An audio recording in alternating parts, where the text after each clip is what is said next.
अगर आप हमारे इस चैनल पर नए हैं तो जो नीचे लाल कलर का बटन दिया होता है उसको दबाकर आप चैनल को सब्सक्राइब करें। फ्री में सब्सक्राइब होता है और सब्सक्राइब करने के बाद बेल आइकन का बटन आता है, आप उसको दबा दें।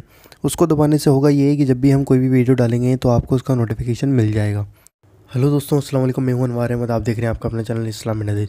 दोस्तों, हुजूर सल्लल्लाहु ताला अलैहि वसल्लम ने मौला अली से फरमाया।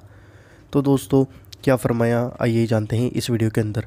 हज़रत मोहम्मद सल्लल्लाहु ताला अलैहि वसल्लम ने हज़रत अली से फरमाया कि जब 15वीं रात आए शाबान की तो उस रात में क्या करना चाहिए। दोस्तों आइए जानते हैं।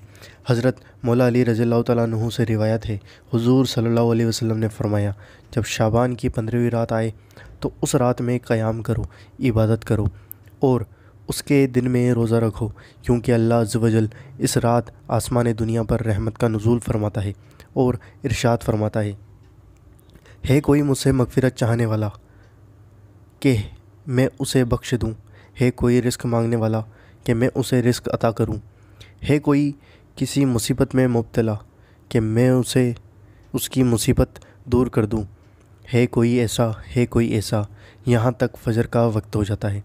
दोस्तों, यह हदीस शरीफ मौजूद है सुनन इब्न माजा के अंदर, मिशकात शरीफ के अंदर और भी अलग अलग कुतुबों के अंदर यह हदीस मौजूद है।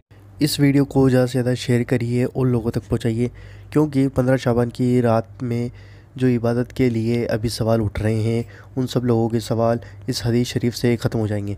उम्मीद करता हूँ वीडियो पसंद आई होगी। वीडियो पसंद आई तो वीडियो को लाइक ज़रूर करें, शेयर ज़रूर करें और कमेंट करके हमें बताएं वीडियो कैसी लगी और ज़्यादा से ज़्यादा वीडियो को शेयर करें। हम आपसे मिलते हैं अगली वीडियो के अंदर इंशाअल्लाह अज़्ज़ व जल।